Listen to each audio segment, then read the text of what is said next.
de hors-jeu, pas de hors-jeu pour Gigliotti. 1-0 peut-être, 1-0 sûrement pour l'AS Saint-Etienne. La contre, c'était essayer de rester en place. Mais le révélateur, il n'y a pas de hors-jeu. Non, il n'y a pas de hors-jeu, mais c'est bien fait. Mais regardez comme ça, c'est criard quoi, le problème de la défense lensoise. Il y en a un qui monte, l'autre qui joue pas le hors-jeu, et puis après, eh bien, c'est tout le sang-froid de David Gigliotti qui vient placer ce ballon. Il a fait la différence à la course, et ensuite voilà, il vient le loger sous le corps de Vedran Mounier. En tout cas, Grégoire, très bonne lecture de l'assistant pour parce qu'on a douté et lui n'a pas douté. C'était à lui de prendre la décision. Attention encore. Oh, ça va vite, ça va être encore un face-à-face entre Landrin et Roulier. Le petit piqué parfait, signé Christophe Landrin. 22e minute, déjà 2-0 pour la Saint-Etienne. On parlait de réaction éventuelle des Lensois. Parce que pour l'instant, faut c'est espérer, très mal regardez parti. encore une fois, regardez, ça part, voilà. Hop, une erreur. On remet la balle en jeu, Feidudo la donne directement. Et puis ce petit piqué qui est remarquable parce que très certainement Crounier pense qu'il va ouvrir. Eh bien non, il choisit le premier poteau de la pique. Pour les spécialistes, je crois que vous y serez d'ailleurs, messieurs.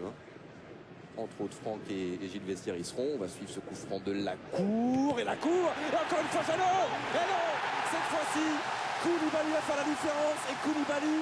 Et ça fait 2-1 pour Saint-Etienne. Il arrive au bon moment, hein. Le coup franc est remarquable. Il vient de tirer, il s'estirpe du marquage. Koulibaly, on pense qu'une fois de plus, Jérémy Jeannot a fait la différence avec encore un arrêt réflexe. Et bien là, malheureusement, il n'est pas secondé par ses défenseurs. C'est ce qu'il reproche très certainement à sa défense sur ce coup-là. Eh bien, c'est vrai que ça relance le match.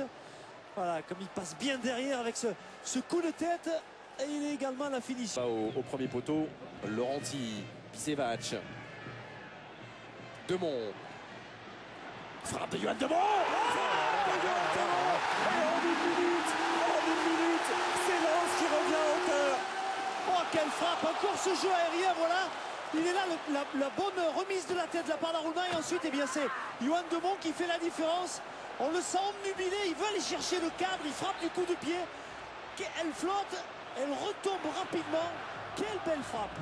Sur les plans larges de Jean-Jacques Amsalem, il y a des espaces de partout sur la pelouse de Bollaert. Et là encore, ça peut peut-être être utilisé par Dindan. Hors-jeu pour Pironi. Hors-jeu pour Pironi, pas pour Dindan. Pas pour Dindan. Exceptionnel. Exceptionnel. Aruna Dindan. Ça fait 3-2 pour le Racing Club de Lens. Ce match a totalement basculé. Il n'est peut-être pas terminé. Massif de Pironi. Ouais, exactement, mais regardez la passe décisive de la part de Roulier. Il met tout ce qu'il a en cette fin de match. Une cacahuète en l'air. Ensuite, qu'est-ce que c'est bien. Il se retourne, Dindan, il en profite. Il résiste et après en déséquilibre d'une pichenette du bout du pied. Il lobe le gardien stéphanois Jérémy Jeannot. Ouais.